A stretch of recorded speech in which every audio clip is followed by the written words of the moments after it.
This podcast covers sensitive topics that may be difficult for some listeners. Please take care while listening.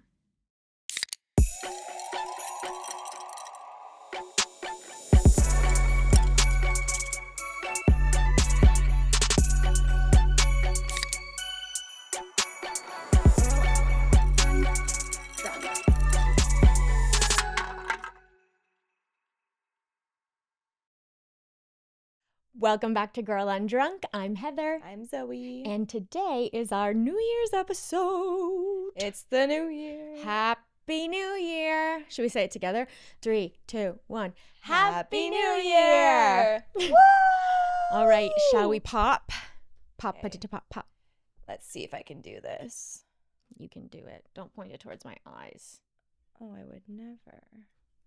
Go, Okay. go, go, go. Woo! Woo! And it That was a didn't good even one. do a thing. If you're in your car right now, I'm sorry. This is non-alcoholic, by the way, in case you guys forgot that this was a sobriety pod. This is Odd Bird Blanc de Blanc. I really like Blanc it. de Blanc. This was the first non-alcoholic wine I tried after rehab. And And I said, love it. I haven't tried this one yet. I'm excited. Cheers. Choose. Cheers to a bit undrunk New Year. Cheers to the new year. I do like that. Right? So good. Wait, this is the one they have at Julieta. Yeah. It did taste familiar because, we had a bottle of that, right, for your birthday. Oh, Julieta's so good. that was so long ago. Was that my birthday or was that my 2-year? That might have been your 2-year. Maybe. Yeah. I love Julieta. This is really nice. I only want to go to love it. Julieta for my birthdays. I love it so much. I haven't gone in so long. Okay, well, let's go. Okay, let's go. We'll book it right now. Everybody pause. Okay, Zoza, we're back, baby. Okay. What a week. Yeah. What a week. How is your mental? Should you go first? Sure. I would say my mental is like a 3. Yeah. What went on this week, Heather? I just like had such a bad depression the past 72 hours. I just like crashed. And my brain it's like such a chemical imbalance where I just like could feel my brain dying. And I can't do anything. It like atrophies. And it's so crazy and embarrassing because I physically can't talk to anyone. I don't want to. My sister was calling me. I like missed my dad's Christmas. I was like, I can't. Like, I'm just so fucking overwhelmed. And my brain can't handle it. And I just was like melting and crying. It's hard for me because I'm like, I want to help you so bad. And like, I try to go at it at like every angle, like the sympathy, There's like nothing. aggression, like Aggression? Well, I was just like I was kind of like being like, okay, you gotta like do this, do that, like being more aggressive with it instead of like sympathy leaning. And I just felt that anything I was doing was not gonna help. And then I was like, oh yeah, fuck, like it's the same thing as addiction, like depression. You can't help someone get out of it. No. But I think I was just like trying to like be there and support you, but at the same time, like I knew you were just like depressed and like couldn't get out of it. You're like, I can't help you get out of it. Literally nothing can. It is like having the flu, honestly, is like a good way to describe it. You're just like waiting for it to be over and like nothing I'm like, this is my brain. And I can like logically be like, I could get up right now and like make this better. But like I can't. I'm just like, I want to die, honestly. Like it's so rough. But yeah, it was very rough. That's like the first like depression I've been in a while. I had one in the summer for sure, but this one was like, I felt like there was so much pressure and there's like so much we have to do right now. And I'm just like, I can't like inspire other people's mental health right now when I feel like I want to die. Like my body is like ready to sink. But yesterday we went to this like craft making thing with our friend Carly, big bag of vintage. So fun. Lucky Bison. Oh, Lucky Bison. That's her leather Instagram. Okay. Big Bag of Vintage is their vintage. Okay. She's Instagram. got 2 businesses. And then she has her own personal. That's like, guys, you got 3 Instagrams, babe. Harley, like, babe. Calm it down, babe. God, so energetic. But yeah, we went and did a little leather, what is it called? Leather Bison? Her brand is called Lucky Bison. Lucky Bison. And she did like a leather workshop. Yeah, we stamped leather and then painted these like ornaments, and it was so fun. But maybe we can insert a photo of our creations. Here it is. Who's you like better? Oh gosh, I always do that. It's not gonna be mine.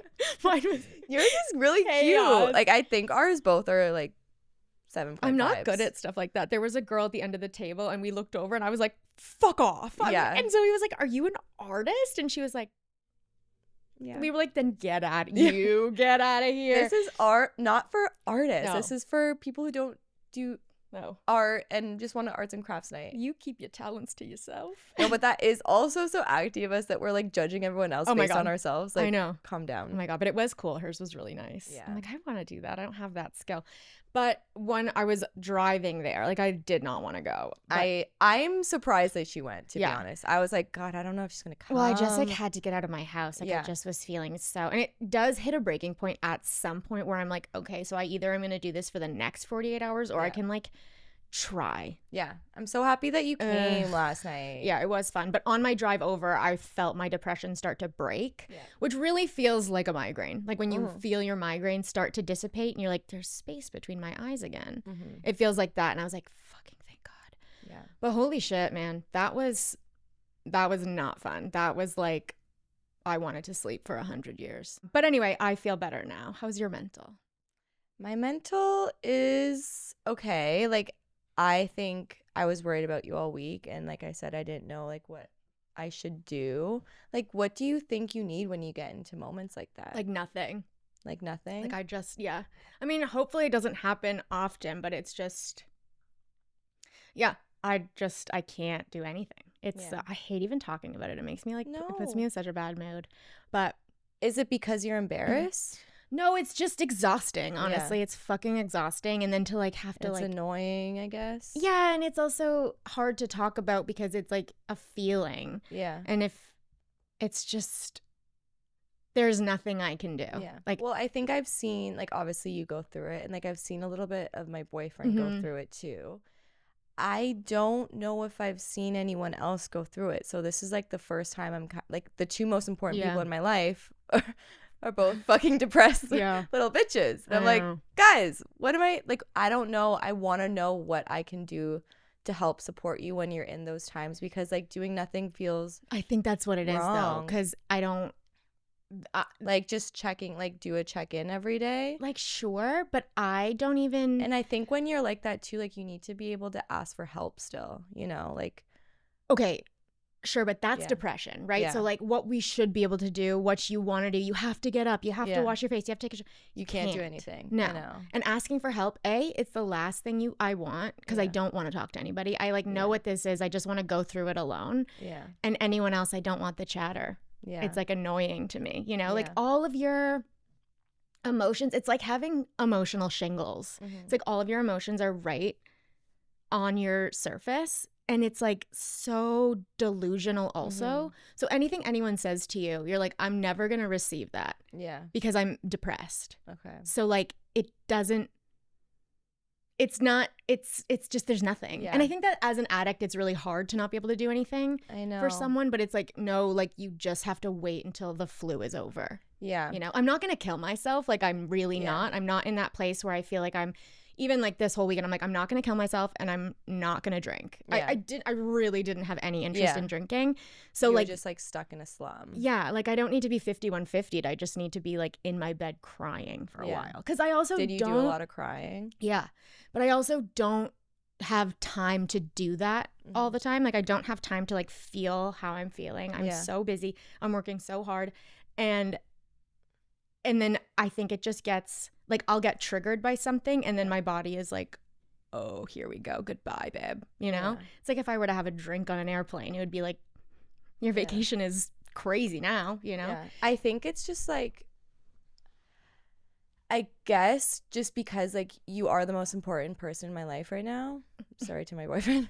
Like it's just like it really made me like be like, holy shit, like this is what I imagine it would be like for like my parents like trying to like help me get sober or something, you know? Like I was like, oh my God, like there's literally nothing I can do. Like I wish that there was something I can do, but I mean, I wish there was too. Like I would love to just take something and be like, I'm good now. But like even when I'm like this happens even when I don't miss my meds. Like it's just I get overwhelmed. I don't know I'm getting overwhelmed. And then I'm like, oh, I'm drowning. Yeah. Like I'm already drowning.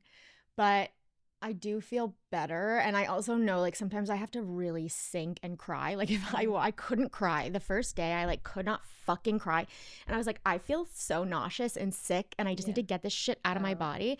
And I just, if I need to cry, I watch Ariana Grande's We Can't Be Friends music video and then I watch her performance on SNL and it makes me have you seen it? No, but it makes me cry. I watched the scene in the Cinderella story of when like they kiss at the end and he like is done the football game, like he stops the football game and runs up to her in the bleachers and just makes out with her in the rain. Waiting for you is like waiting for rain in this drought.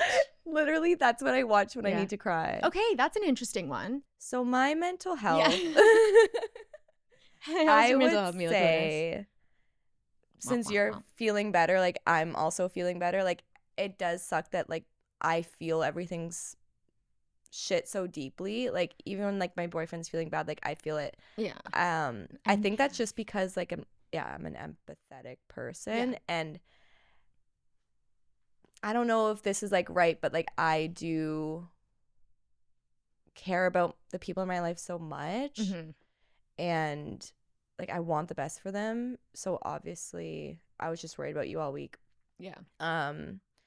And now that you're looking up, I'm looking up and I am really excited to just do nothing with my boyfriend for a week. Yeah, that's so fun. So I would say I am about like a 7. Oh, that's right great. Now. Okay, I love a 7. Yeah. I know you're going to get on the train and then poof. Boof, I'm gone. Christmas land. Okay, so hi. So don't get drunk tonight. Don't get drunk tonight. This is the last day of the 31st. This is the last day of 2025. How is everybody doing? Yeah, how was your 2025? It was fine. How was yours? Fine? You think this year was fine? 2025 was the fucking best year of my life, honestly. Like, didn't expect that. Didn't know it could be this good. Yeah. Didn't know that I had capacity for anything other than like being a fucking loser. Yeah. So yeah, it's good. How was your 2025? No, it was the best year of my life too. I didn't realize, but we started the podcast in March and then I got into a relationship in March as well, which is crazy that both of the best things this year happened in March this year. That is wild. Yeah, it's weird how the Were you in a relationship when I was in Tulum? Yeah. Yeah. No. Almost? I got into a relationship March 30th. Oh my God. It's cute that you know that. I guess everyone knows that. We had to discuss it last night because I was like, blah, blah, both things happened in March. And he was like, yeah, our anniversary is March 30th. And I was like, no, it's March 31st. And then we had a fight. And then it was March 30th. That's like Nike's birthday. He's either born on the 2nd or the 3rd. But yeah, it was like he was born in the middle of the night. So 2 things say different things. And I'm like, I just have to choose. It's both. I just have to choose. But he kept the receipt of the restaurant on the day that he asked me so that he would always remember. That's fucking nice. I know. It's really cute. I'm always waiting for someone to do something romantic for me. Well, he's like really sentimental and like keeps shit.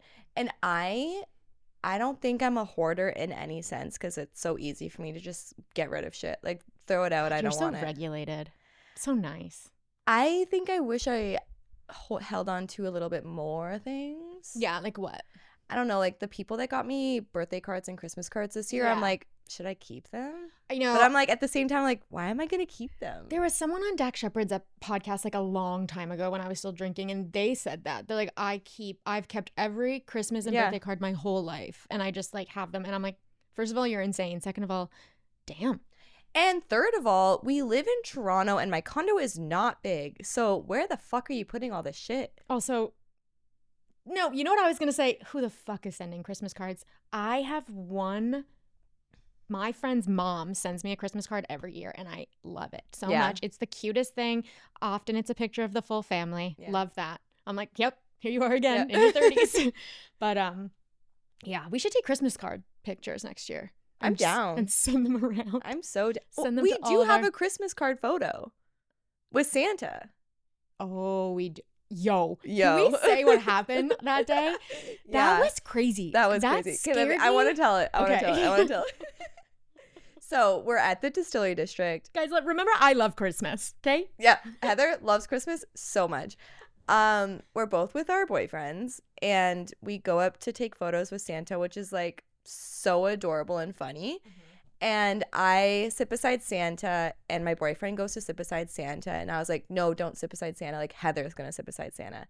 And so my boyfriend goes on my side. Heather walks up. I didn't hear that. Yeah. And then Heather enters the scene, and Santa goes, hi, Heather. And Heather freaks the fuck out. I went like this. No. My heart sank. I was like, Christmas is real. It was so weird. This Santa Claus looked like Santa Claus. No, it was Santa. It was Santa. Weird. And my brain was so delusional in that moment where I was like, this is like Christmas. This is like the Santa Claus. Everything makes sense. Yeah, where no one else knows that this is Santa, but this is Santa. Yeah. And I was like so freaked out. And I was like, the elves were being little rats too. And I was like, how did he know that? And they're like, it's Christmas. I'm like, fuck off. And I was like, did I sign something? And then you were so confused. You were like, what's going on? I know. And I was like, don't worry, just sit down. I know. I was like, the spirit of Christmas is here. That was crazy. And then someone was like, no, Zoe said your name. And I was like, oh, thank God. I was like, oh, bummer, but also thank God. Because now I'm worried that Santa's going to come find me. But I loved that. Yeah. That was fucking It was hilarious. It was really fun. And that photo is iconic. We should post it on Girl Undrunk. Oh, yeah. How have you not done that? That's so cute. My friend told me that she went to take photos with Santa, or just went to see Santa at the mall. I don't know why she went, but sexual purposes probably. To sit on Santa's lap. Go to the mall. Oy. And she said that she talked to Santa about how she wants peace for the world. And I was like, that's actually really cute that you just talked to Santa asking for peace and having a conversation about peace.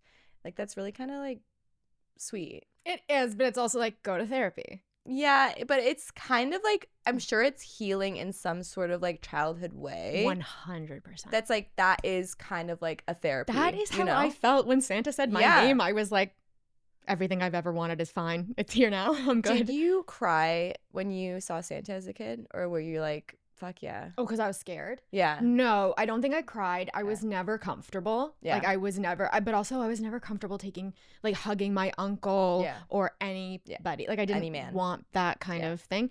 So no, I always felt embarrassed too, because I was like, I know what's going on here. It's a cute thing. Yeah. But no, I was never scared, but I was always scared of the actual Christmas Eve when Santa was going to come into my home and then walk about. Same with the Easter Bunny. So I'd sleep in my sister's room every single Christmas until I was 15. What did you do last New Year's Eve? Oh, that's a easy question, Zoe. What I do every New Year's Eve is I watch the Sex and the City movie and I cry in my bed and I go to sleep. And I'm asleep. Is that what you did a lot of the times, every New Year's? Every really single New Year's. Holy shit. It's my favorite thing to do.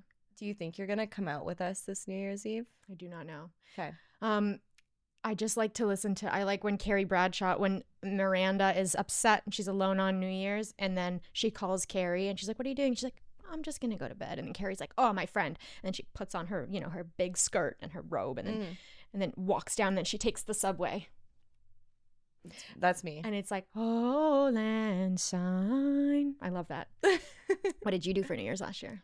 I went to a friend's house party. I didn't stay that late, though. I stayed until 1 o'clock. Okay. Yeah. Did you? I kind of want to stay out till Did you have a kiss 5 a.m. last year? No, because was away. And there was no.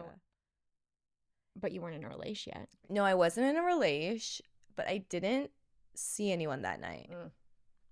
Maybe I saw someone the week after or the week prior. Yeah, I don't know. I guess I'll see what I'm doing. I don't know. I think we can make a plan to have dinner all together. Yeah.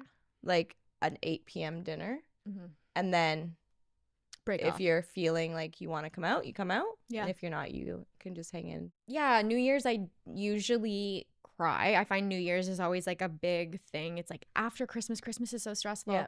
And then there's New Year's and I'm like, I never want to go out. Also, being in the city, everyone is doing there's so many things going on and it's like, okay, what are we choosing? And am I standing in line? I know, but 30? If you come to this thing, you're not standing in a line. You sure? Yes. Why? I'm sure, because we're getting a ticket and we go in. There's no lines? No. Okay. It's literally going to be at like a warehouse. Like it's going to be really cool. You're going to feel like you're in New York. Last time I was in a warehouse in New York, I smoked crack.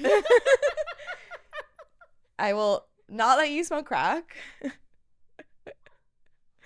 Oh, Happy New Year, everybody. I want to talk about New Year's. Okay. In a very serious way. I think that we should, there's a few things I want to do, but I think we should talk about the ins and outs of the New Year's, what we're bringing in, what we're leaving behind. And I think we should just go through a few categories. Okay. So I think we should start with sobriety. Yes, obviously. What is something that you learned about yourself in sobriety this year that you want to take into the next year?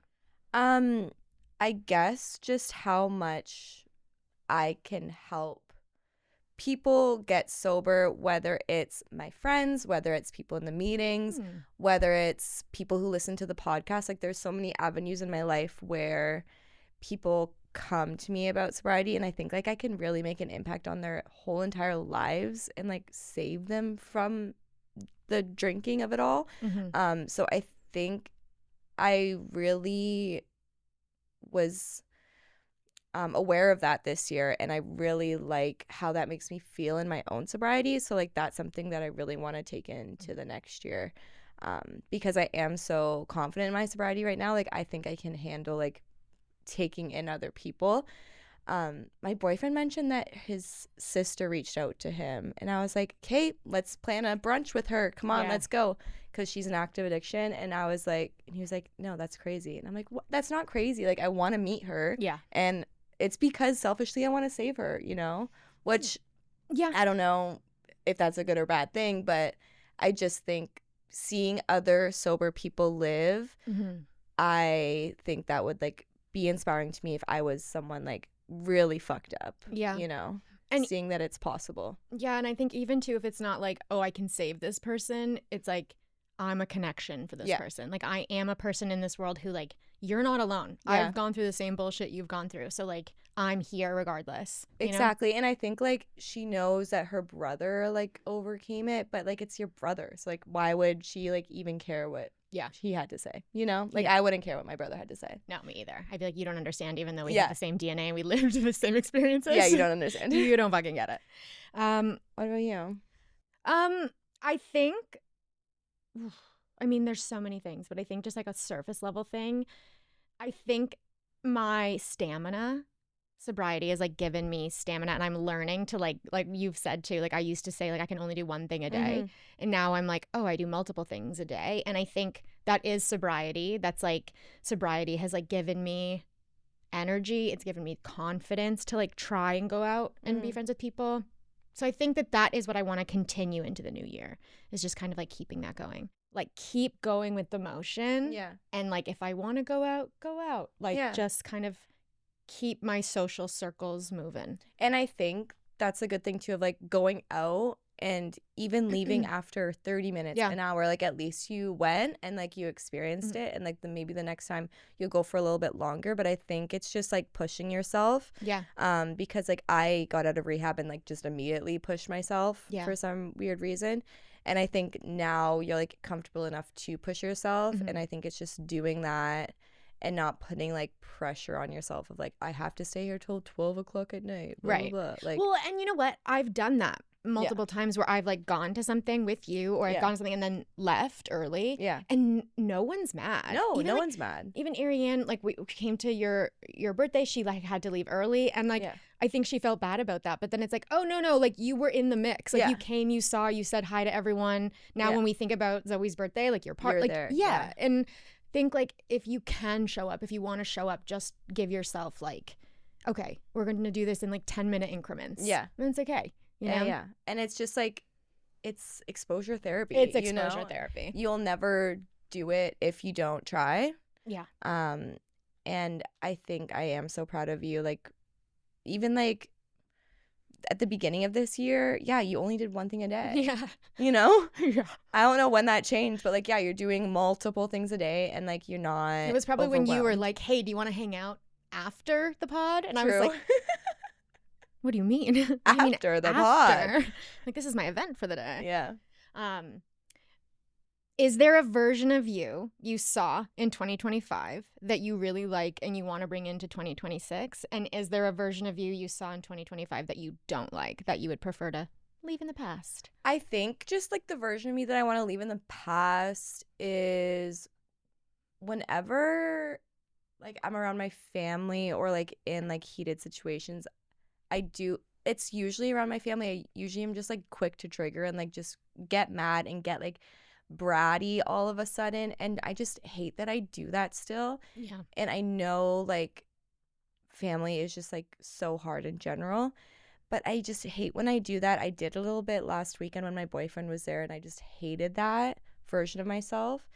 It's not even, I don't do it around my friends. It's literally just with my family. Yeah. And I think it's just annoying, and it brings me back to like high school shit and COVID shit, and it does really trigger me, and I don't like that I still do that. Mm-hmm.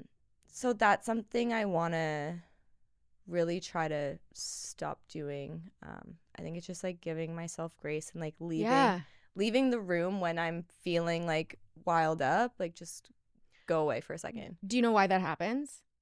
I think it's just because like parents are it brings me back to being their daughter, you know, and like doing horrible stuff to them and being a brat, because I was a brat growing up. Well, when you have trauma as a kid, when you get re-triggered in those spaces, you're stunted. So you revert back to who you were when you were 14. And that's just true, because that's like your body's default. So it's not like, oh, I'm working on myself, I'm a good person, and now when I see my dad, I'm like, fuck you. It's like, yeah, because your dad triggers you, and like you've been working on yourself, but that little girl doesn't know that. So it is like, when it comes to grace, it's like, yeah, this isn't me. Like, you guys make me act this way.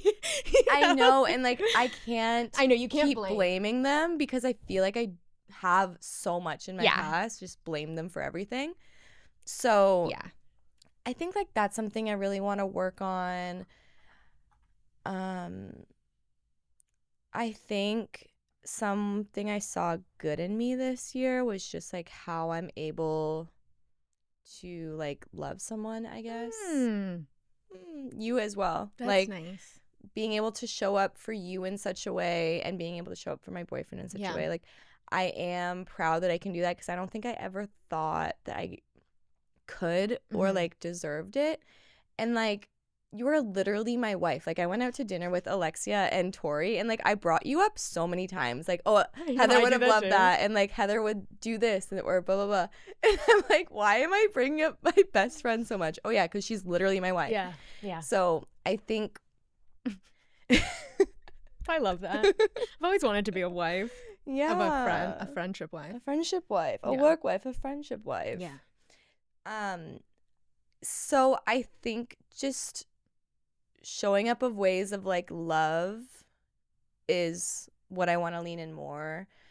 Like, I have never been a lover girl ever. Like, my friends are so shocked that like I'm in love now. Like, what the fuck is that? Oh, you were deeply in love with alcohol. Yeah, I was. In a very toxic way. Yeah. And I don't know, like, I think after I was in love with alcohol, I was just in love with sex. Like, I didn't care about the men I was sleeping with. I was just like in love with having sex with them. Yeah.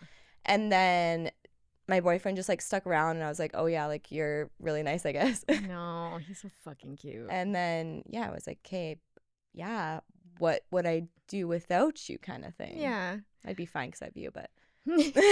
Yeah, well, I'm fucking crazy too. God. Okay. It is funny how you and him are so similar. Like, it's funny we that could never date. You could never date him. Never. No, it'd be actually really bad. Yeah, we would go months without speaking.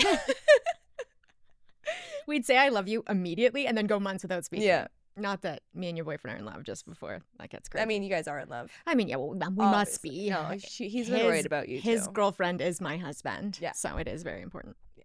How about you? Oh, me. Right.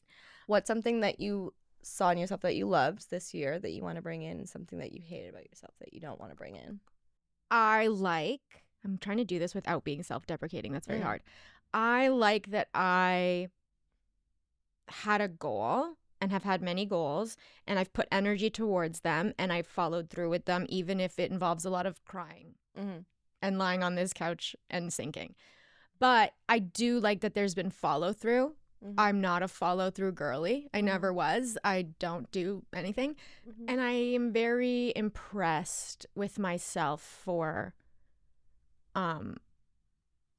trusting the process, I think. I trusting my internal process a little bit with like all of this shit and like work, relationships. I think that I'm learning to trust myself a little bit more, and I want to bring that in. What I don't want is Ariane said this to me on the phone the other day. She's like, since I've known you since you were 17 years old, she's like, you have so much like self-doubt and no one gives a fuck. And that's true. It's like if I'm like, oh, I don't know if I can do this, it's like, no one's asking. No one cares. Like nobody, this is all on me. I mean, in my own brain. So I think I would like to do my best to try and take away some of that energy. Like some of the self-doubt. Yeah. Because like everyone around me, and I've created this, like I've created a situation where like everyone around me is amazing and sober and cool and supportive. And so I have the space to trust myself and know that people are going to support me. Yeah. And I don't really understand that feeling, but that's what I'm going to try and do. Yeah, well, I mean, going into the new year, right? Like you've made this and you've made the group of people around you. And yeah, they're all amazing people. Like, and that is just so showing of the amazing person that you are. Because if you had shit people around, if you didn't follow through with this, like you would be a bad person, right? So I think like everything that you've done this year. If you didn't do this, you'd be a bad person. Those are my options. Exactly. So going into this new year though, like you can just know that you've built this and everyone around you is here because they love you and they're good fucking people. Yeah. They're not shit people. No. So fucking really like hold on to that and know that. And then going into this new year, just you'll be able to trust yourself more because it's like, yeah, I fucking did this. Yeah. I'm deserving because everyone around me is deserving as well. Yeah. I think that is too. I think I'm so shocked all the time when I see how amazing our team is. And I'm like, why are you guys so good at everything? Like, why am I so behind? And then it's like, wait, hold on. You're not behind. You did this. Like, this is because of you. This is your creation. This is your mind. And the follow through is what you said. Yeah. You know? Yeah. I guess it's like my nervous system is catching up to all of the things that have happened. And I'm still living in a world where I'm like, I'm not good enough. I can't do it. Yeah. And it's like, that's not true. No, it's not also true anymore. Yeah. So I think sure it was true, right? Yeah. Like it definitely was. Yeah. And I think like even you should spend like the next week really like journaling and like putting it down on paper like I am a good person. I am deserving of this, you know? This next week is going to be such a weird week for you. Like I hate the in between of Christmas and New Year's. So like awkward. What even happens? So much driving. So I think just like really cementing in your brain that you deserve every fucking good thing because you've made it. Yeah. And really try to cement that in your brain going into the new year because then you can like really will achieve like the next greatest thing, you know? Yeah, because it's also like, why not think that way? Like what's the point of being what does Rihanna say? Fake it till you make it, bitch. Was that Rihanna? Okay. I think did I have said this before in the podcast? No, but maybe actually. I think I did. And I think I said that's not Rihanna. Did Rihanna make that up? Rihanna made up fake it till you make it. I have said that before. I think you have. That is so fucking funny. Okay. I just like love Rihanna so much. Then let's simmer down speaking about celebrities because I got something to say about Miss Rihanna. Why? What were you going to say? We can bring it back to sober news too and talk about the old J Biebs. Okay, then let's simmer down and then we'll bring it into sober news. I love it. Another approach. Yeah, approach. cute. What celebrities are we taking in, and what celebrities are we not taking into 2026? I have a very good answer for one of them. I don't know who I'm bringing with me though yet. So, have you seen Timothée Chalamet's whole press tour for Marty Supreme? Yeah, guys, what's going on? This is did crazy. You see like they're doing interviews and this guy's like dancing on his knees and then like blows Timothée Chalamet a kiss? What is this movie about? It's about a ping pong player. Okay. And this ping pong player is like really confident and like thinks he's the shit. So I think like Timothée Chalamet is doing some sort of like he's acting like that in this press release too. Okay, because he's acting crazy. He's acting crazy. But I need to show you this. Did you see this thing where the guy blows him a kiss? No. And then Timothée Chalamet just like takes it and is like, received. Catches the kiss. I know you love him. No, but honestly, loves him. No, I actually love him. But this whole press release, it's making me question if because if any woman was fucking doing the shit that he's doing on this press release, they'd be like, get this girl out of here. This is what's happening right now. This is what Giggly Squad was talking about too. The method acting is only men. It's only men. Women don't like come home and like pretend to be the actress all day. Kristen Stewart said that, right? And then yes. Okay, and Kristen Stewart is the shit. I don't think I was in love with anyone else on Twilight. I was in love with Kristen Stewart. Like, that's just what it was. Yes, and I think we were all just waiting for Kristen Stewart to be. Is Kristen Stewart gay? Yeah. Yes. So I think we were all waiting for her to be gay, and then we could love her because we were like, "What are you doing in Twilight? Yeah. What are you doing? You don't want that sparkly man. Exactly. He's you don't too want pale. that. You don't want that shirtless wolf. You know, he turns into a wolf. Ew. Yeah. How fucking cringe. I think that like the transition would be so embarrassing. What's more embarrassing, turning into the wolf or becoming Taylor Lautner? Like, is this right or is this? Both. I think turning into the wolf is a lot more vulnerable because you're like seeing the hot guy leave. That's worse. Yeah. At least the ending of the wolf to man is there's man. But you never see half man, half horse with a horse head and a man's bottom half. I'm just trying to think of I'm just trying to process everything. I am taking. Who am I taking? Wait, you're taking to me. I need to stay true I agree. to Timothée Chalamet, and he has been acting super weird on this press release. And if any woman did that, they would be shot dead, never spoken to again in Hollywood. And I know that, but totally, he is so. You're a loyalist. I'm a loyalist. I love him. You're a Chalamet. And I'm taking him. Who am I leaving? Yeah. I'm gonna leave. This is a crazy thing to say, but all our Kardashians. Okay. Oh, interesting. Yeah. Okay, you're just done. I've never never bought anything. I've never bought anything from them, and I literally just I hate seeing Kris Jenner's popping up on my TikTok doing ads. I'm 30-year-old Kris Jenner. Go away. Go away. I know, but that's their whole thing. We are here because they are here. This is how I will bring the Kardashians back. If Kim Kardashian, you heard it here first. If Kim Kardashian comes out and says, yes, I wanted that sex tape to come out and I did that to make myself famous, I would be like, I know. Thank you so much. I know. It doesn't matter if it took her 30 years to admit that. If she admitted that, I would fucking love her, you know? Yeah, you know what I think? Because that's ballsy. I would do that too to get myself famous. We might still. Listen. OnlyFans coming. OnlyFans coming. It's just us chatting. We do the podcast on OnlyFans. Just naked, but just the pod. Yeah. In this sitting position. Cool. I think you're right, because I think if like harping on a woman to be like, tell us the truth is a little misogynist, but she is a billionaire. So I think at this point it's just tell us. Yeah, the Kardashians, I just think that Gen Z and the whole trajectory of the internet is being so honest about everything, right? Our podcast is hopefully going to blow up because we're being so honest about our lives, you know? And the fakeness that they still hold to this day is fucking just pissing me off.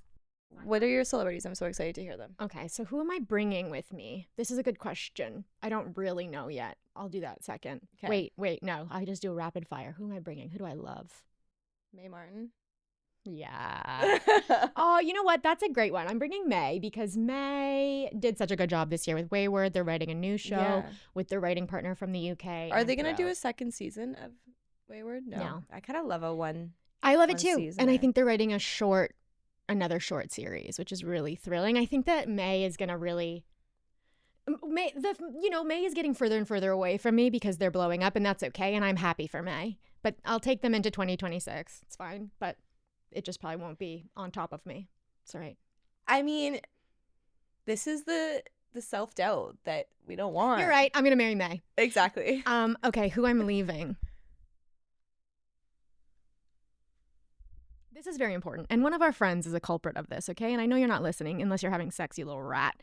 We are not fucking taking Chris Brown into 2026. I don't give a fucking shit. Chris Brown is touring. Yeah. I am old enough to remember the photos that came out of Rihanna's fucking face when he beat the fuck out of her in and out of the car. Yeah. She had bite marks on her face. I remember too. I was disgusted. And I'll say this, and I said it to her. I don't know if I said it to her face. I'll say I think you said it to her face. I'm fucking disgusted that anybody in my circle is ever going to Chris Brown's concert.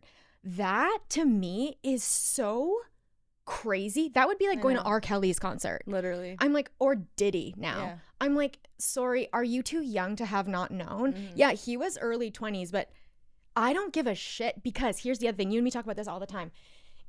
Let's say he's in his early 20s and then he came out and he said, you know what? I was struggling with addiction. I was struggling with this. I had this, I did a really bad thing. I'm sorry. Me and Rihanna are good. You know, I've done this, and this to be better. Then maybe we can have a conversation, but not with me because that's my boundary. But that's never happened. He's never taken any accountability. All of these girls and boys like going to these concerts with like your fucking tits out and you're just like being like, fuck Chris Brown. Like, I love that guy. And I'm like, he's an abuser, and you're adding... Really disgusting. Yeah, it's fucking gross, and I really think you're problematic if you do that. And, like, maybe you didn't know, maybe you're too young to know, but you've got to start looking at the people you're supporting. Yeah. Because when it comes to abuse, that should really be a line for most women. And I shouldn't say whatever, but come on. I think that is a great... Thank you. Person to fucking leave behind in 2026. We know people who went to the Chris Brown concert and like, why? And she even said like, oh, I don't know. Yeah. No, you need to know. Yeah. You need, like, concerts, one, are so fucking expensive. Don't go to an abuser's concert and support them. It's fucking and crazy. He still was bringing on like girls in the crowd to come on stage and like he was grinding on them. So it's like, yeah. Didn't learn anything. And like, I don't want to blame women. You just have to be smarter. Like you have to just, it's crazy. And maybe because like abuse isn't in everyone's past and so people aren't as triggered, you should be triggered by male abuse. You should be triggered by men abusing women. You just should. Yeah. So that's what I'll say. He's not coming. Now back to New Year's. No, speaking about celebrities. Yeah. I forgot to bring this up for Sober News. Oh, yeah. But have you seen the Justin Bieber little clip that's going viral? Yes. You want to tell me about it? Basically, Justin Bieber's been doing these things where he's like going on a live. I don't know if it's on Instagram and TikTok or I think that's problem number one. When people start doing lives, you're like, what's happening? No, 100%. What drugs are you on? He's just been doing these lives, and I think this is like cut from a live that he did. He's basically chatting with his friends on a couch, getting an IV, saying that he's like doing a month sober and he's 1 weekend and it's really hard because the holidays are coming up and everyone's like drinking wine and he would love to have a glass of wine, and how he should have waited to start this 1 month of sobriety in January. What I did show you the video. Yeah. And what did you think about after seeing that? Well, first of all, I'm like, anybody like slumped down in a couch with an IV in their arm talking about sobriety is such a meme to me. And mind you, it's just, I like IVs too. It's just vitamins and like they're he's so busy. But what you said too, you're like, well, yeah, he's probably in withdrawal. Yeah, I was like, he might be in withdrawal and needs those IVs. Maybe he's sick from not drinking for a week. They didn't say anything about drugs. It was just about drinking. So I wonder if he's doing drugs within this month and just stopping drinking. Like, I don't know. Like, he's maybe smoking weed within this month and not drinking. Videos that we've seen, and we can kind of say this because we've seen multiple of our friends on drugs take them and then act in ways.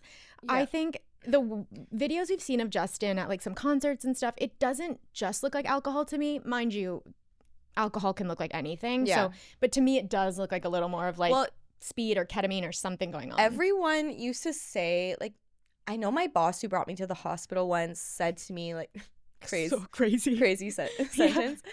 She said to me, like, what did you do? Like, that was not just alcohol. Like, you were on something. Right. And I was like, no, that was just alcohol. Yeah. So, psychosis. I don't know. It was definitely psychosis for me, but I think sometimes when it is just alcohol, it could look like something else because your brain is literally just so fucked up and you're going through psychosis. Yeah, also, like, I'm super depressed, so alcohol to me, it can make you a little weird. Yeah. So it is possible he just wants to, like, let go and dance, but yeah.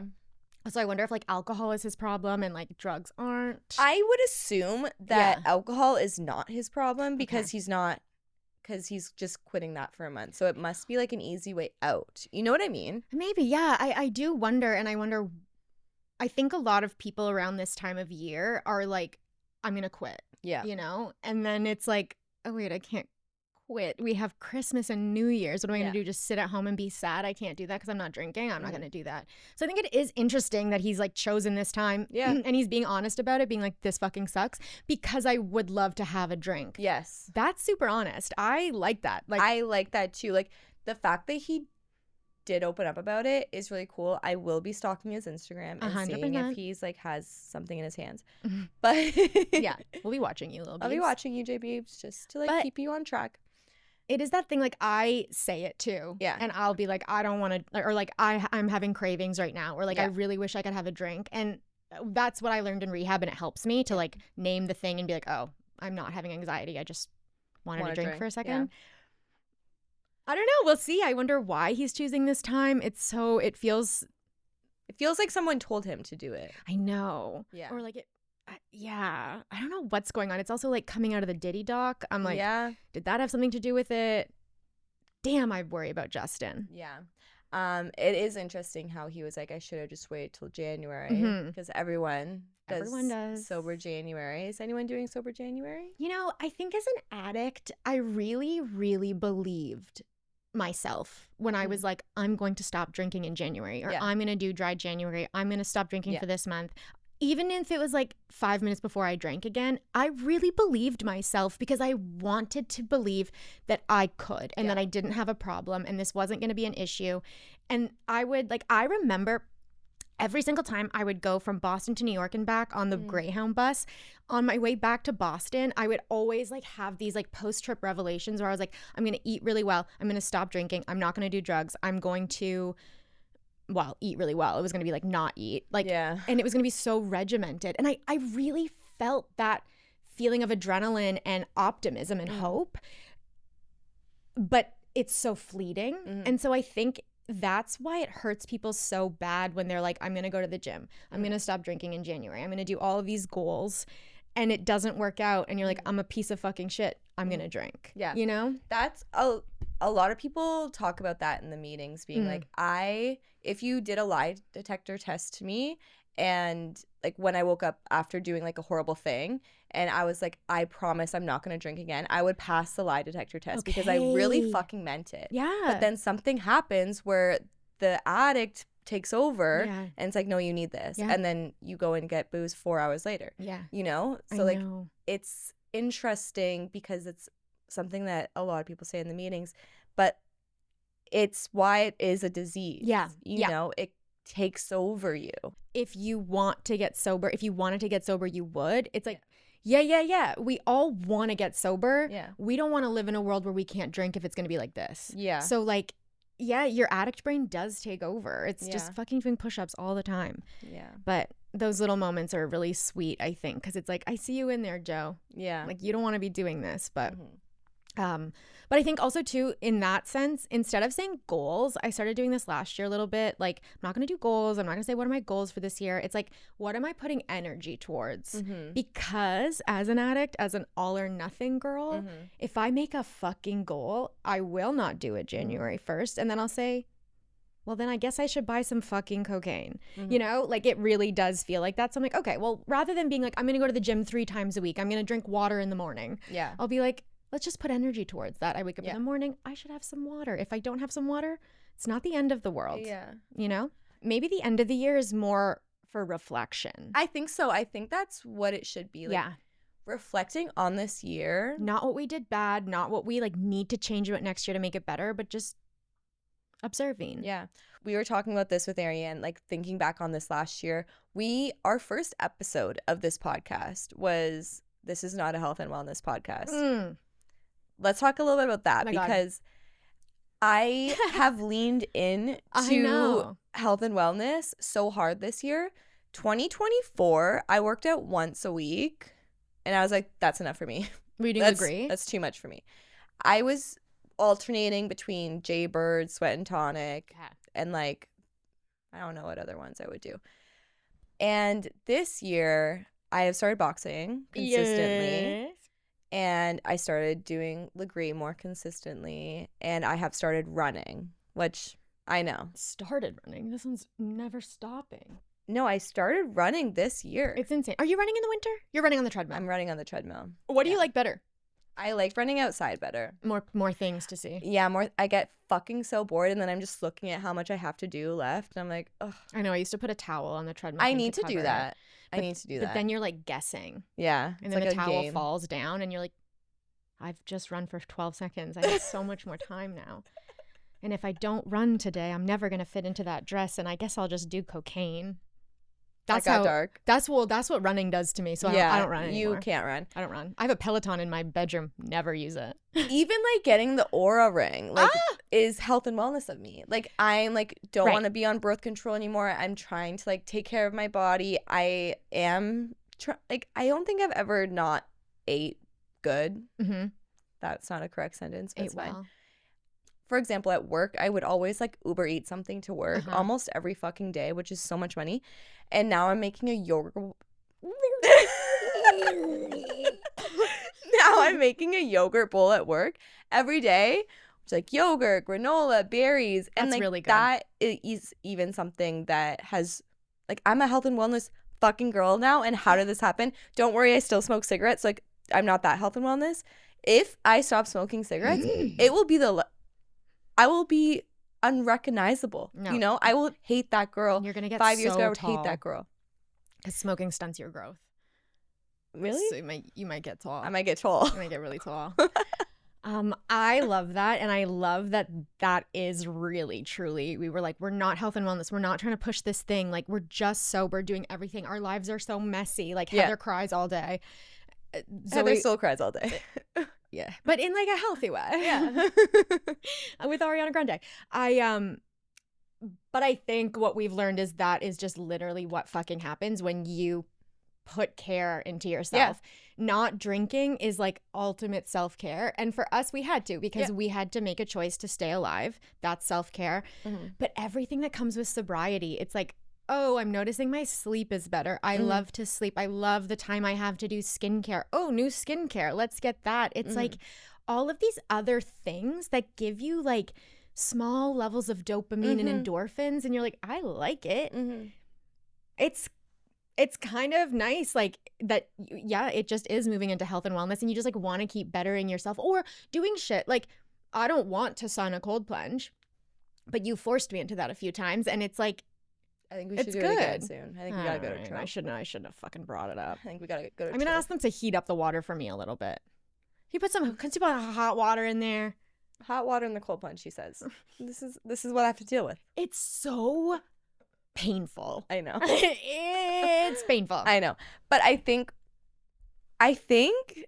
I was just like, the working out, the eating good, like that was just like the last part of my whole, like I wasn't yeah, sure, I wasn't drinking for the past like 2 years before this, but I wasn't really taking care of my body. Mm-hmm. And I think this year I really have been actively trying to, and it has paid off so much. Like, my brain is so much more calm, I think, like with consistently working out.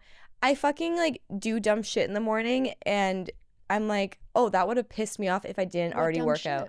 I fucking dropped my makeup all splashed all over the bathroom, and like when I drop my coffee all over myself, like that shit happens on the weekly. But thank God I worked out earlier to that, because then I was like, oh well, I worked out, so I guess I can do anything. Like, fuck this coffee on myself, whatever. I was drinking a glass of Pour Sport in my bed the other night journaling, and I spilt some, and I was like, oh, you can't do that. Yeah. You cannot pseudo drink wine in here and spill it. Like, we're getting too close. Yeah. Not drinking non-alcoholic wine in your bed is too much. I just was trying to be romantic and journal, and I was like, oh, this is so nice, and this is actually what I've always wanted to do, is to be able to like sit and have a glass of wine and write. But I can't do that. I'm a spilly. I'm a clumsy little lady. Yeah. But I was like, you know what? I'm gonna go downstairs. Yeah. But yeah, it is nice. I think like sobriety, anything you're doing like that, it like just ends up leading to a healthy lifestyle, because why the fuck not? Yeah. And it's not super regimented, right? I think that is probably, when we talk about transfer addiction, we talk about working out. Yeah, you're working out a lot now, but in the same way that I'm working out, it is for the first time for my mental health and not the way my body looks aesthetically. Yeah. And honestly, I think going into 2026, I only want to do more of that. Yeah. It feels really good to do things to make yourself feel good. And that is obvious.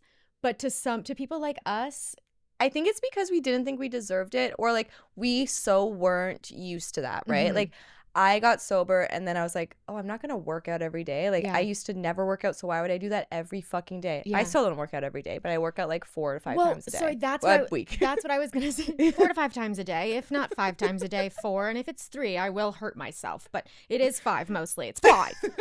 I'll show you later. We'll do it live. She's back, guys. That was a rough couple days.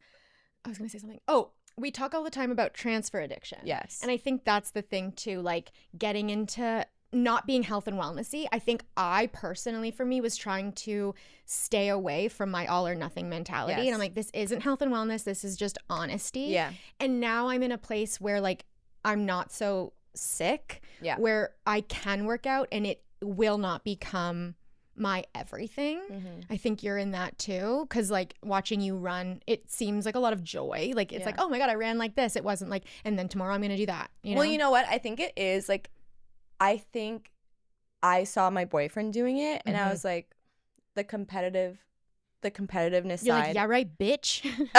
yeah, the competitiveness side of me was like, if he's running, I have to run. Yeah, so not a health and wellness core. Not like, this isn't coming from like a deep sense of like, I should get, but it's like, he's running. If he's running, I need to fucking run. I need him to know that I'm daddy. Yeah.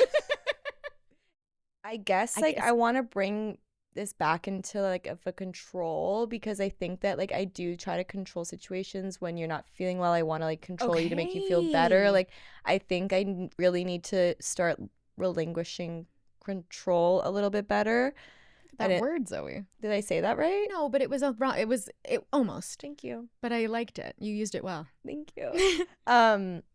Like, this is something that I always have to try to do, especially in the meetings, because it's kind of like let go, let God. Yeah. But it is really hard to do, and that's something that I have to like keep working on for the rest of my life. So I think that is something I really want to start doing better. And I think that just comes with putting myself first in all these situations, and not like putting other people before me, and like letting them figure it out, and I'll be there if they need me. The behavior that I'm bringing in, and then we'll get to your thing. Okay, the behavior I'm bringing in is just more positivity, baby. Keeping it so positive and light. You're so good at it. I love that is what people say to me when they're like describing me, and I just want to like keep that going. I want to just be like the ray of sunshine in every fucking situation. It's so nice, and it's also so fucking funny. I asked your boyfriend the other day, I was like, were you so intimidated to meet Zoe because of her mean face? And he's like, no. I'm like, oh. But I guess it's because I was intimidated by you in a way that he wouldn't be because you're so pretty and your face is so tight. And I was like, oh, God. I think that maybe I'm just trying to think of why he wasn't intimidated by me. He said, I'm gonna lock that crazy bitch down. Yeah, I don't know why he wasn't. Maybe it's because he didn't meet me in person. Like, we were talking through pictures on Hinge, you know? Yeah. So he didn't... Talking through pictures. Yeah.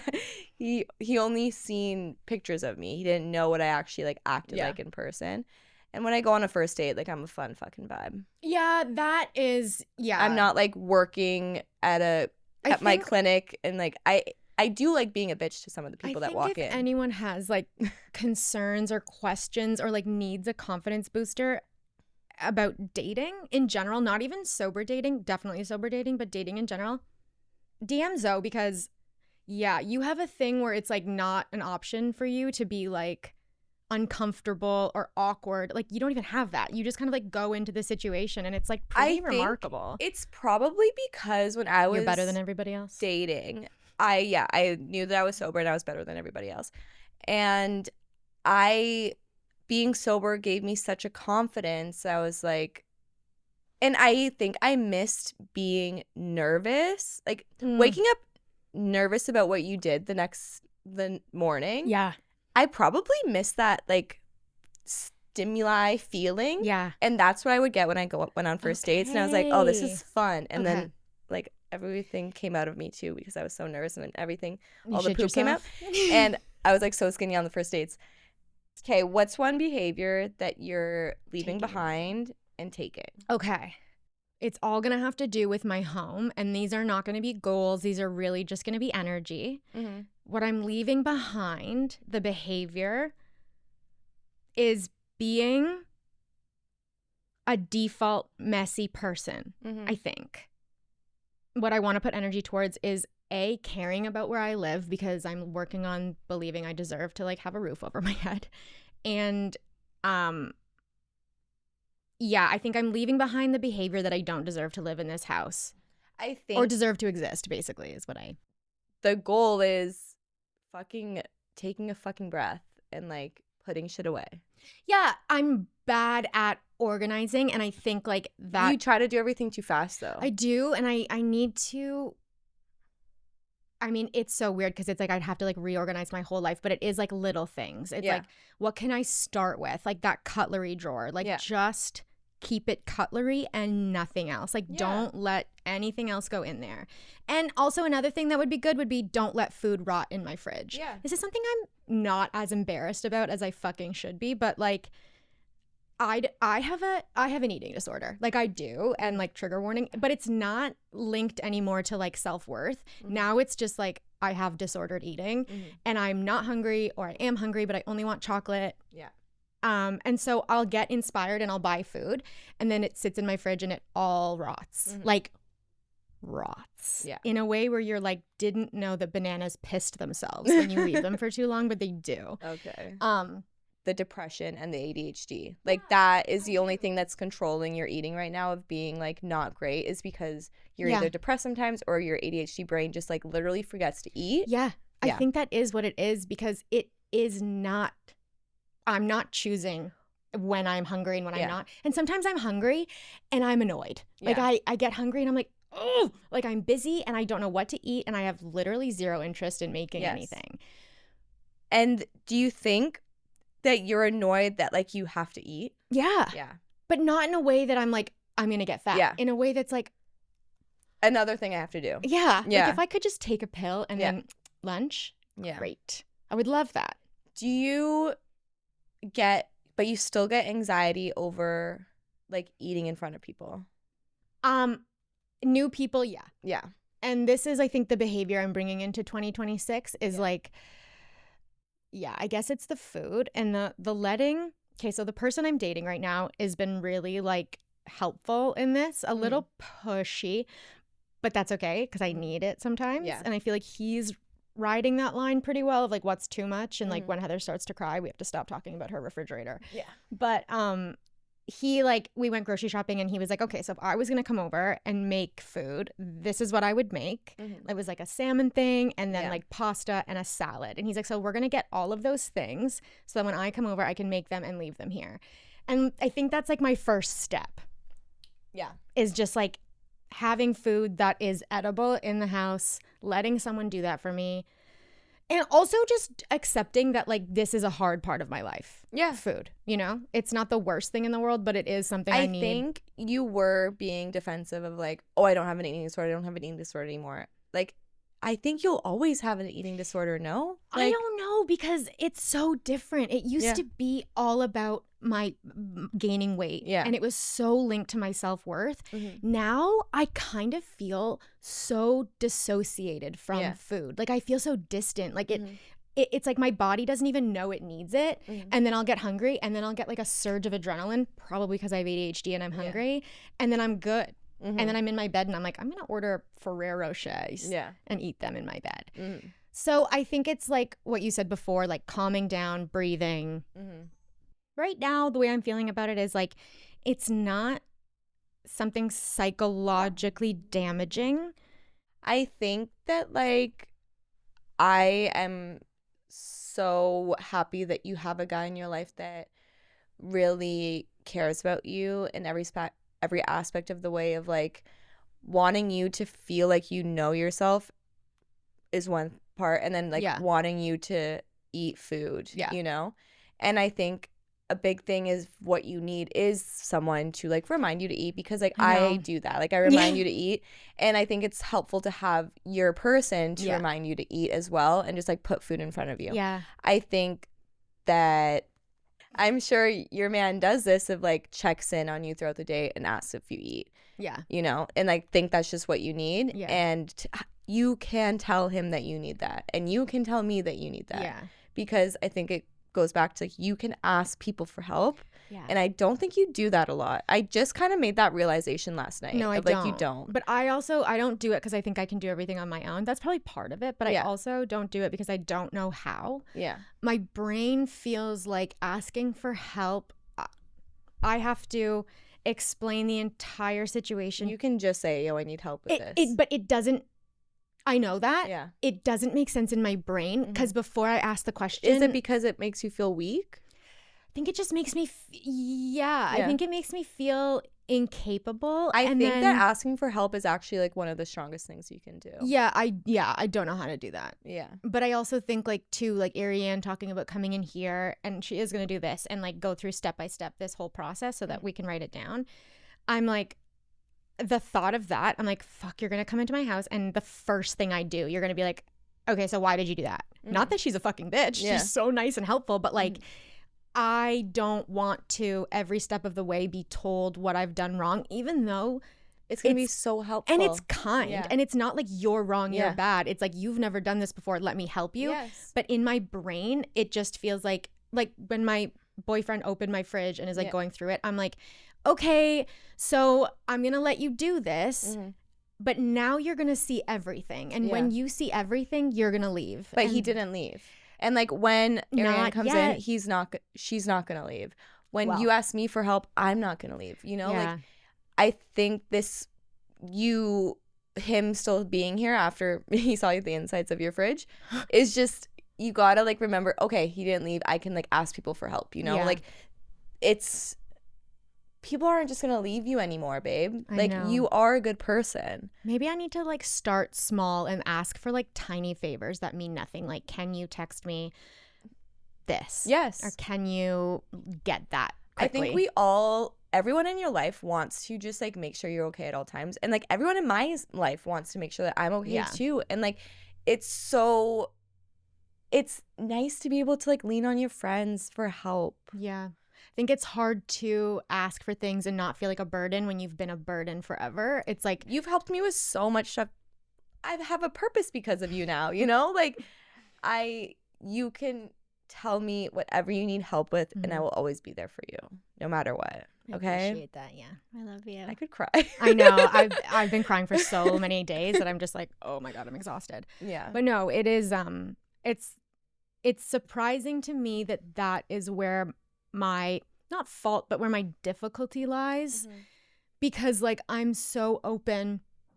And I was saying this to Leah at the park the other day. I'm like, I tell with my fridge, with my things, with all with my room, all that shit. I tell people what I'm okay with them knowing. I'm an addict. I fucked a bunch of people. I'm gross. I did this. I did that. I went to rehab.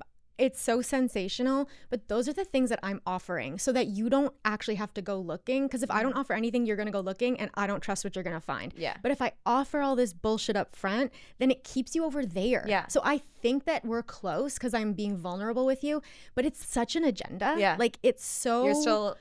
I'm trying to manipulate the situation. Yeah, because I'm protecting what the actual truth about me is. And the actual truth about me is that, like, I'm very messy. I'm very disorganized. I'm depressed. I don't think I'm good enough. Yeah. I, like, feel like if I fall in love with you, you're going to leave. And it's all going back to, like, you think, oh, I'm sober now. I should be perfect still. Yeah. I think a little bit.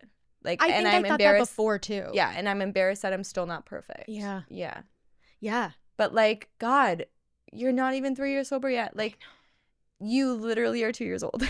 I know. So I think giving yourself a little bit more grace and compassion. And, like, so many people texted me saying that they want to help you organize your house. Oh, I know. McKinley, I'm going to text you. So accept that help, babe. Yeah. Accept the help when your boyfriend wants to cook for you and forces food down your throat. Yeah. It's hot. Choker with the food. And like, yeah, just like when we all are asking like what support you need for the pod, we're all just trying to help. Yeah. It's just like often that question comes and I'm like, oh, I'm so deep in right now that I'm too delusional to even, and maybe that's what I need to say. It's like, I can't ask for help because I don't know what I need. Yeah. Give me a day and I'll ask. Yeah. Maybe. Because it's so like, and then if I don't have something to ask, I'm like, I'm stupid. Very stressful. But I think that was like, that's been like the biggest thing at the end of the year. This is the most important question going into 2026. Yeah. Is there a sex position or sex activity you're bringing and leaving? I'm definitely bringing more butt plugs and sex toys. I knew you were gonna say anal. You didn't say not anal, but like just toys in general. Yeah, fun. Like I want to be tied up more. Anyways, I think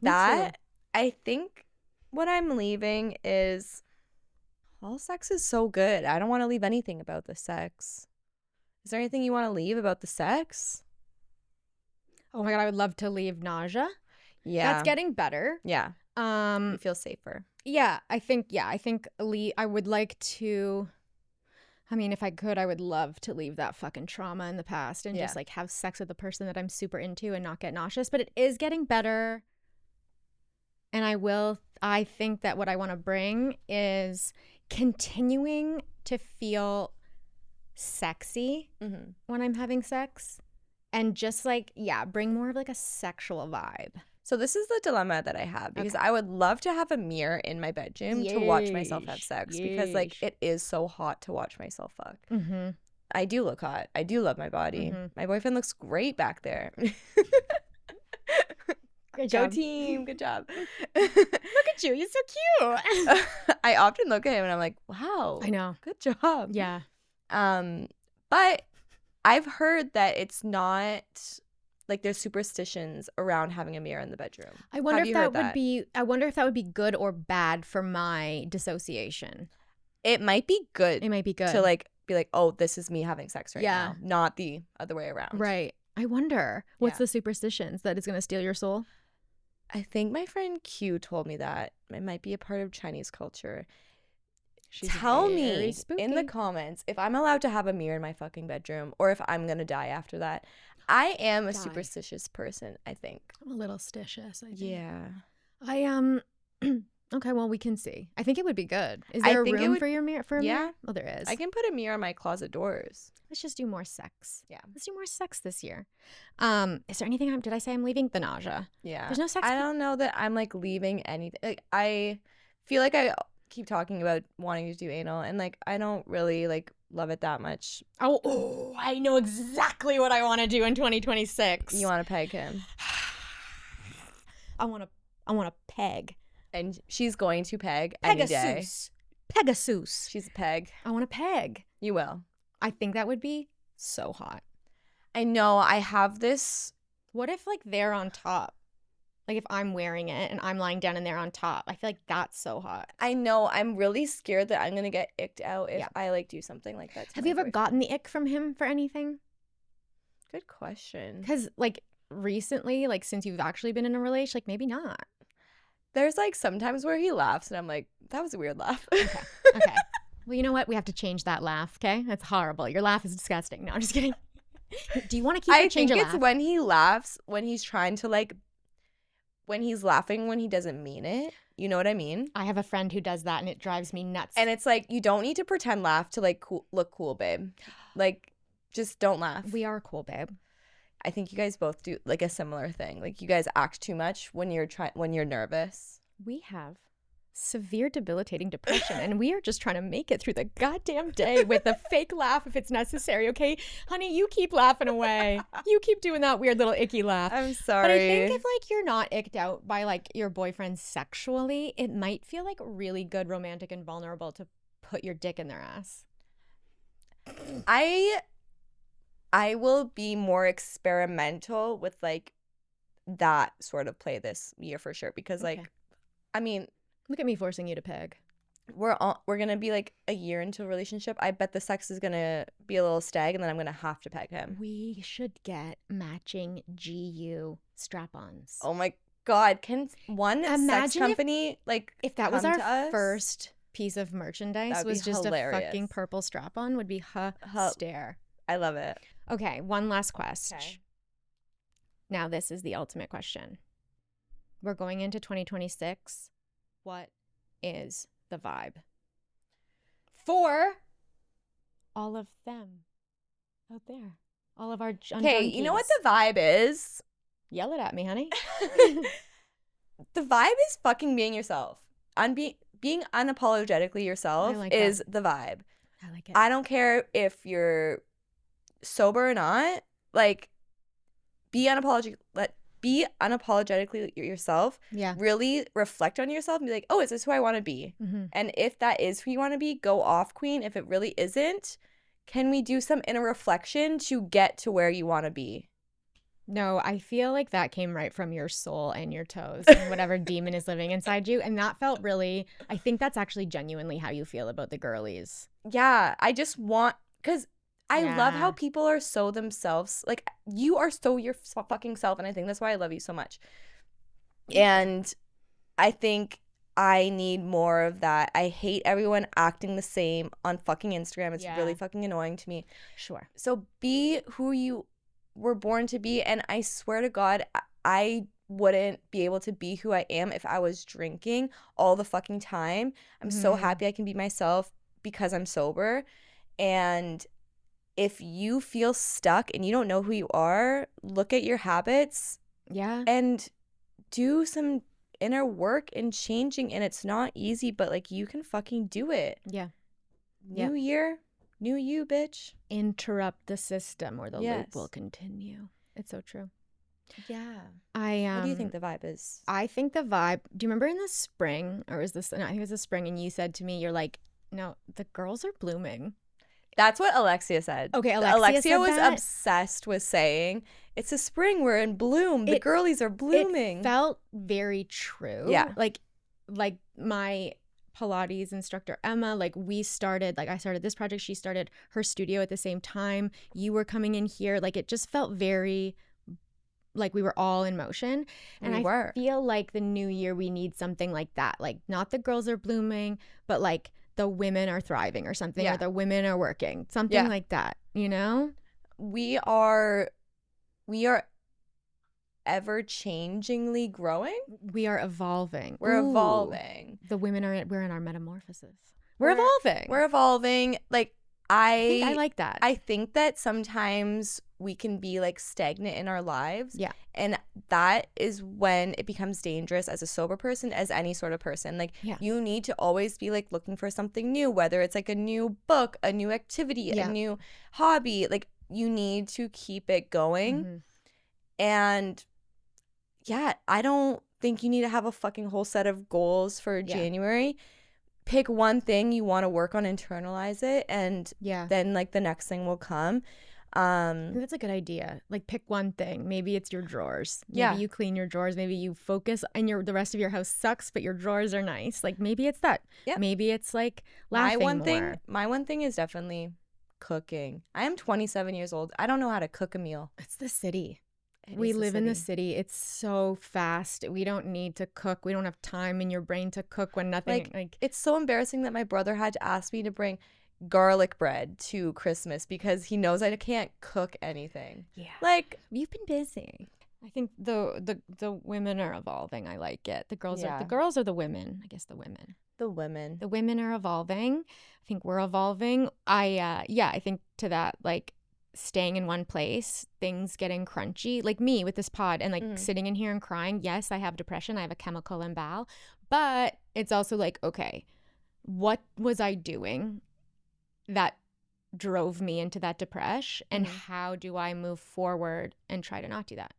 It's giving yourself some more time. Like it's giving yourself like at the end of every day, I journal for 5 minutes, or like when I'm washing my face, I'm really thinking about what I did today and like how I want to improve my life. Like I think I try to do that whenever I'm washing my face, is do some like reflecting. Whenever I'm doing a workout class, I try to think of what I'm doing for like the next 24 hours or whatever. I think life got a little bit too fast probably for you, and you just like didn't do the things. And it is so important to keep doing the things. It's so important, I know.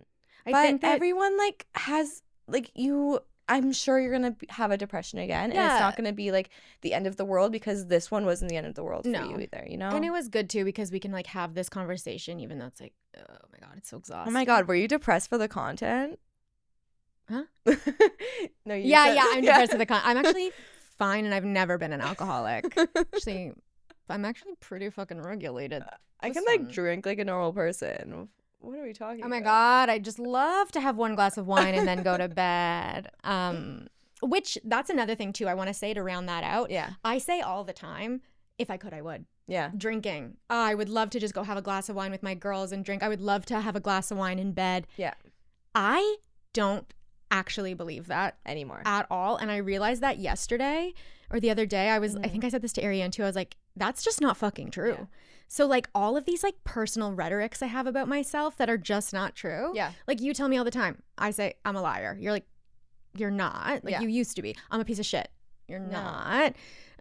What was the thing I just said? Oh, I want to drink. Yeah. It's like, no, you actually don't, because I was sitting up here fully crying and I was like, oh, not the last thing. Yeah. But I do not want to drink right now. That's not even where my brain is going. And I think that really changed for you this year. Like I think before so too. This year, like probably March, you know? Like when we started this pod, I think really things improved in your sobriety overall. Like you really weren't as like vulnerable, like as triggered to drink. No. And I think the past year you definitely like were more scared that you were going to drink, and now it's not even on your mind when you get into these dark situations. Yeah. And I think that's like such a big accomplishment. It is. Yeah. So I think it is good. It's like these deep depressions suck, but I'm like, growth though, babe. Didn't drink, didn't want to.